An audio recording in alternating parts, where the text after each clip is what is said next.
My next guest is a podcast host, strategist, and monetization expert.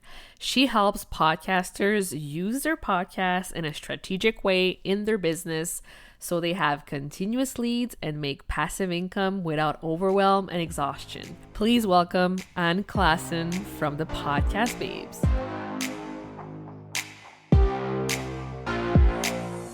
Welcome to the Powerful Female Leaders Podcast. I'm your host, Anna Patricia Bourgeois, certified business coach. I am here to help you up-level, generate consistent wealth, increase your confidence, attract dream clients, and master your mindset so that you can fully own your power and achieve next-level results in your online business and beyond.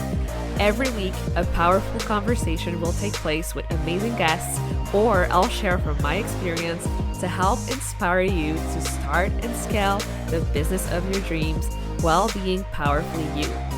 The time has come to stop playing small, stop hiding, and stop waiting. Now is the perfect time for you to passionately pursue your heart's desire as the powerful leader you were born to be. Are you ready? Let's do this. Hello, everyone, and welcome to another episode of the Powerful Female Leaders Podcast. I am here today with Anne. Hey, girl. Hello. Hey, Anna. How are you? I'm so excited. Me too. Yeah. We already know each other a little bit, of course, because we recorded for my podcast, and now we're here. Yes. So I'm excited to chat again. Yeah, it was so amazing. Thank you again for having me on your show. I know you are all about podcasting. I am all about podcasting, so that's why we get along very well. Yes, we're a good match. Yeah, exactly. So talk to us about who you are, what you do, why you do what you do. Yeah, so my company is called the Podcast Babes, and at the Podcast Babes, we help female podcasters manage and monetize their podcast. So that means we help you to create the content. So you record, and we'll make sure that it sounds awesome, it looks awesome online. You have SEO optimized show notes, marketing materials, all that good stuff.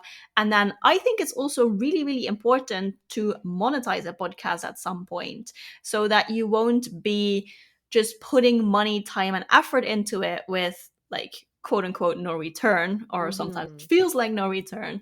But monetizing a podcast is awesome to let it grow more, to pay yourself as the content creator, of course, but also to be able to outsource things and to just do what you like and not all the things. Gotcha. So yeah, I'm definitely I want to talk about monetization for sure because I feel like there's this huge myth around you need to have a bajillion downloads to be able to monetize. Yeah. So let's talk about it for sure. Yes, I totally agree with you that that is a myth. You do not need a minimum amount of downloads. What you do need, if you want to monetize your podcast, is I think, first of all, a strategy. Like, how will you monetize this podcast? And there is several ways that you can do this, right? It's not one way or like the right or wrong way to do this. There is a bunch of options that you have.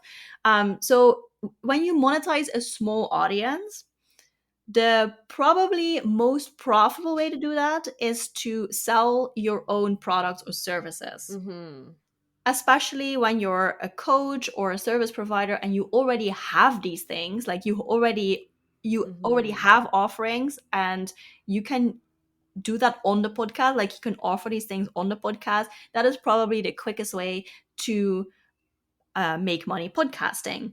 If you don't have that, there's of course other ways to do this. You can think about sponsorships, affiliate marketing.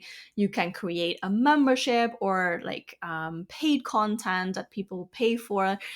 There is so many options, but I think when you start monetizing a podcast, especially a small audience, I think the first question you should ask yourself: is there anything I can create or I can sell myself before you think about selling other people's products and services? Because that's just simply the most profitable way. And if you say you're a coach and you want to sell your coaching programs on your podcast, you don't need a certain amount of people listening. if you Mm-hmm. have one person listening and that person becomes a client, then you have monetized your podcast. Yes. Ugh, it's such like the best feeling ever. Like when it happens, like I still remember the first time it happened for me, and I was like, yes. It does, it does. It feels so good because you also get that Yeah. feedback, right? Like, oh Yeah. wait, I'm putting this content out there. Like I go through this trouble to create this, Mm-hmm. and then getting something back. Like sometimes it's a message, like, oh, I listened to your episode and Yeah. it was awesome, it helped me. But also if you just get literally money in return, that is also a really good feeling because you see that it is valuable to Mm-hmm. people or companies or whatever. Yeah, exactly. So I want to know, like, how did you get started, like, in podcasting? Like, did you start and say, oh, I'm gonna become like the best podcaster and teach other how to monetize? Like, how did you get there? Oh, well, this is a long story. I'll try to keep it short here, but the long story short is um I was looking for a way to make money online. Like this was all about me. It was not about podcasting. I'll be very honest here. Yeah. I was traveling and I wanted to keep traveling and I wanted to find a way to make money online. So I Mm-hmm. took a course and it was a course to become a virtual assistant. I thought, okay, that sounds like a good first step. And in that course, there was a module about podcast management. And before that, I listened to a lot of different podcasts and I loved it, but I never Mm-hmm. knew that there was a whole industry behind it. Like there are people Mm. whose job it is to edit these podcasts, to Yeah. upload it, all the things. So that was intriguing. Like I was intrigued. I was like, this is it. This is for me. So I actually started as a freelancer to help podcasters. So as a podcast manager. So Oh. that's how I started. And then later I started my own podcast. And then I think about a year after that, I changed my business model. Also, I'm not a freelancer anymore. I have a small team of amazing Mm-hmm. women who help me work for clients because I also realized podcast management, it has a lot of Yeah. different tasks and a lot of different skills to it, right? Yeah. And I think it's impossible to be the best audio engineer, the best copywriter, the best social media person, and the best VA all in one person. That just doesn't exist. And I'm definitely not that person. So, yeah, Mm-hmm. now now everyone does what they do best, which I Mm-hmm. think is great. And then I also started the podcast based podcast. So that one is Mm-hmm. all about podcasting. Oh my gosh, I love it so much. So you've truly been through like a lot of different stages and you've learned a lot of different like steps and strategies and things that revolves around podcasting. So what would you say was like the biggest insight or aha moment that you've had while learning about podcasting? Like what made you be like, wow, like I had no idea like this was done this way or that existed? Oh, it's actually a lot of things. But what comes to mind is I worked for clients first, right, as a Yeah. freelancer, and then I started my own podcast. Yeah. And just that that whole process of starting my own thing, it was Mm. just so different than what I expected, probably. And I made all the rookie mistakes, right?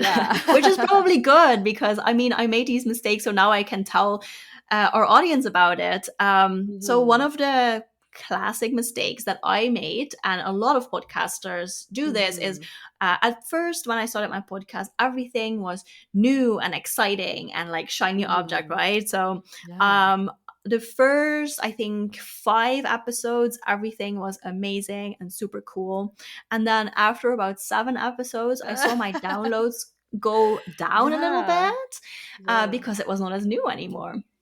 Mhm. And then I stopped producing content for a while. So I took a break and I took a break for 1 week and then 2 weeks and then 3 weeks. And then months later, it was, oh, yeah, I have a podcast. I, like kind of forgot about that. Eventually, I went back to the podcast. I made a plan. I was like, okay, I want to do this, but what I was doing before, it was not working. Or like different levels. It was Ooh. not working for my audience because no one was listening, but it was also not really working for me because I felt like I needed that vanity metric. To be honest, I needed to see these downloads coming in. That's why I was doing it, and I was like, okay, that's Yeah. also not working. So I rebranded and renamed the podcast. I niched down, so I got way more specific to Mm. who I wanted to talk to and about what. Mm-hmm. And then I also made a plan for myself, like, okay, why do I really want to do this podcast? Well, these downloads are cool, but that's actually not the reason. I just told myself that that is an outcome Mm-hmm. that I want, but the reason was because I wanted to do really cool interviews with really cool people.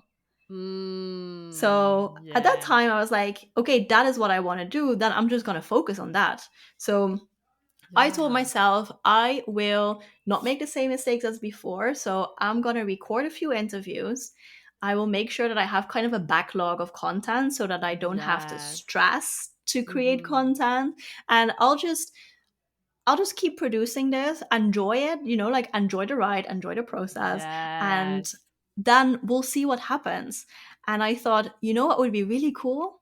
If I can release weekly content for a year and then just see what happens. Mm. So I'm just gonna produce, and then in a year we'll see. And that's what I did.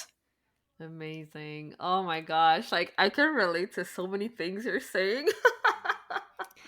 Yeah, but I mean that's Yeah. also good because we Yeah. as when you start a podcast, there is so much going on. Like there's so many Yeah. moving parts, and you have these huge expectations. And I hear that from Yeah. clients as well, and from other podcasters. It's really normal. Yeah, exactly. And it's like business, like when you focus so much on getting the likes, the engagement, the clients, and you're not really enjoying what you're doing, you're not gonna get like the feeling or the results you want to experience. And it's the same thing as in podcasting. If you just focus on the number of downloads and how popular it is, like you're not gonna be like motivated to show up and do what you gotta do. So True. I really appreciate you sharing that for sure. Yeah, I mean, you know what it is, Anna? I mean, there's always someone with more downloads, Yeah. and there's always someone with more likes on Instagram and with more followers. I mean, that's just how it is. But once you realize that you don't need Mm-hmm. 1,000 or 10,000 or 100,000 or a million downloads to have a successful podcast, then it doesn't matter anymore, you know? Yeah, exactly. Ah, I love this conversation. So I'm curious to know like what has been like the biggest like I want you to brag. Like what has been the biggest client result that you've had that you've helped someone achieve with their podcast? Ooh, okay. So we have a new offer now since a few months that we help clients also monetize their podcast, right? Yeah. And I've been trying to do this with content on the podcast and trainings and webinars and things like that, but it's difficult, like Mm-hmm. first of Yeah. all to put all this knowledge into content that is easy to understand, but then also you got to go out and do it. Yes. It's not just knowing how to do it, but then also taking the step and do it. So we started helping clients do that. And so, yeah, we have been working hard for clients to get them relationship with brands to collaborate with. And we're now in the process of sending out pitches and negotiating and all that. So that is super, super exciting. And it's Mm-hmm. going really, really well. So that is a new offer that I'm insanely excited about. And Yeah. then for my own podcast, I have a few sponsorships, and the potential of sponsorships is also something that I learned relatively recently. I would say about 6 months ago, I started working with my first sponsor, and I was like, wait, this this company just pays me to do what I'm already doing. That's Yeah. a pretty sweet deal. Um, so I work with a few different sponsors now, and um, I think that's what I'm the most proud of. That sponsors are Yeah. interested in my content and also in my clients' content, of course. Yeah. So how did it work? Like, did you pitch yourself to the sponsors? Like, did they reach out to you? Like, how did it work? They reached out to me. So the funny thing Oh, is, okay. around the same time, two different companies reached out to me for my two different podcasts. So I Oh. have the podcast based podcast, all about podcasting, and then I have my own thing, Yeah. separate from the business. It's called Digital Nomad Stories, and Mhm. I had a sponsor reach out for both, and they both Oh, worked out, wow. and that was really interesting to see.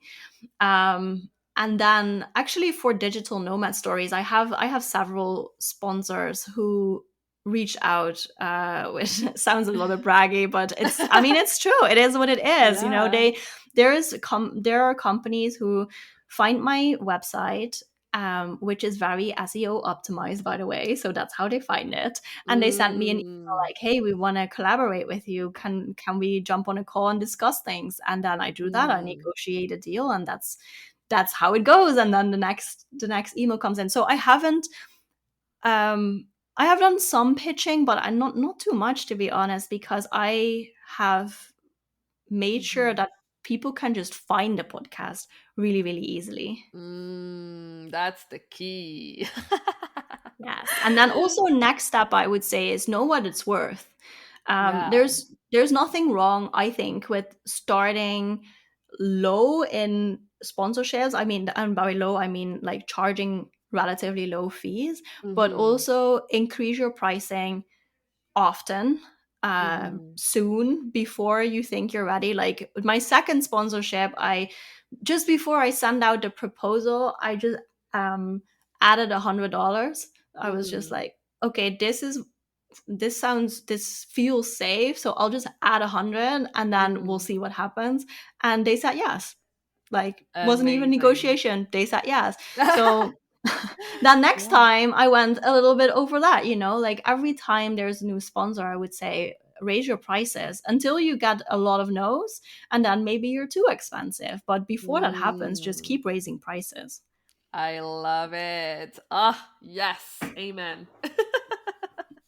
Because I think also sometimes it feels like, oh, but only a certain amount, like let's say only 200 people listen to this episode. Why would a company pay me, Mhm. I don't know how much, $100, to have an ad in this episode? But to you, maybe it sounds like a lot, but they are reaching the exact people they want to Yeah. reach. And that is Yeah. valuable. And especially bigger companies, they have a marketing budget. So for you, maybe it feels like a lot, but for them, it's nothing in their overall marketing budget. So it's always Mhm. difficult to say what the perfect pricing is for sponsorships. I cannot tell you that. I have no idea, because it really depends on the industry you're in, the Mhm. audience size, but also the companies that you collaborate with. But just keep raising it until you get no's, and then you'll know that maybe you have to lower it again a little bit, and then you'll Yeah. find you'll find the sweet spot. Awesome. Yeah, thank you so much for sharing all these tips. Like this is so good.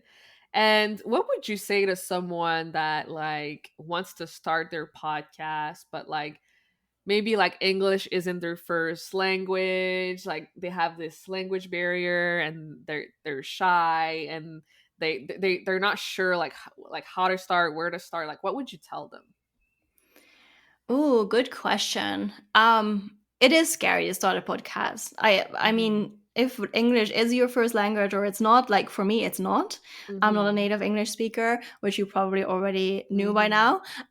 But it is super possible, right? To Yeah. still have a successful podcast and have an accent. And like, who cares? As long as people can understand you. Mhm. And a podcast is actually great to get more confidence. If you want to be a Yeah. speaker, for example, start a podcast, because you get so much practice.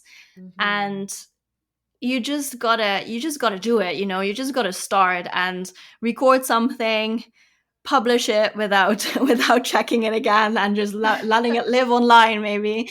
And you'll improve as you go. That's also the cool thing about podcasting. Um, it becomes easier and easier the more you do it, but you got to start somewhere, right? And Yes. there is never a perfect time to start. Like, there is always something that is not perfect. Like when I started my podcast, the Podcast Babes podcast, I had a lot going on in my business. We had a new website, we had new branding, I changed the business name. So there was a lot going on. And then also in the middle of all of this, I thought, okay, now I want to launch my podcast. Yeah. So it was not the perfect timing. And I wanted to do a big launch and get a lot of eyes on this new podcast. And I just couldn't. It was just not possible at that time. So Yeah. I made the decision to just put the content out there and we'll do the launch later. I just wanted to Yeah. get the content out. And it was actually really nice because it felt like I had some time to practice and I could feel while no one was watching or Yeah. listening. So I Yeah. could just do my thing and then you can always promote it later or you can delete the episodes, it's online Mhm. so you can change whatever you want. You can improve as you go. You can take everything offline if that is what you want. I wouldn't recommend it. I have all my early episodes still online. Yeah. I don't listen to them, I personally cringe when I listen to them because you know what you can do now. But I know that that improvement would never be possible if I would not have recorded that first episode. Yeah, so just go for it. Like you got this, to be honest. Like there's no right or wrong way. You just got to start somewhere. So I love that so much. And I ask this to everyone who comes on the show, and I'm really curious to know what you think about this. For you, what does it mean to be a powerful leader? Ooh. First of all, I think it's very important to be a powerful female leader. Mhm. Um, we need powerful female leaders, it's Mhm. and the reason why I think it's important, when I think about a powerful female leader, I think about kindness and empathy and Mm. raising tides, like that everyone gets better from strong female leadership. Mhm. Yeah, I love that. Awesome. So, do you have, any last piece of wisdom that you'd like to share with the audience today? Um, whether you already have your podcast or you're starting your podcast, or maybe you hate podcasting and even at the end of this episode, you're like, nah, not for me. Whatever you do, improve as you go. Hmm. Start and be not perfect, but improve as you go. And I think that's when the real magic happens. Yes. Amen, sister.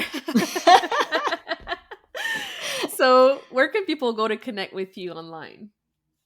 You can find us at thepodcastbase.com. You can find the podcast there. It's at thepodcastbase.com/podcast. We're also on social media at the Podcast Babes. It's just the Podcast Babes everywhere. Amazing. Well, thank you again so much for coming on the show. You are so awesome, and I'm so grateful for your time. Thank you so much for having me, Anna, and thank you for listening. Thank you so much for listening to this episode of the Powerful Female Leaders podcast. If you love this episode, make sure to spread the message, leave a review, and subscribe. I would forever be grateful for you. I also want to hear from you, and I want to know your feedback and your questions for future episodes.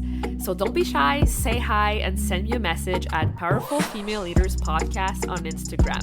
Until then, I'll see you on the next episode.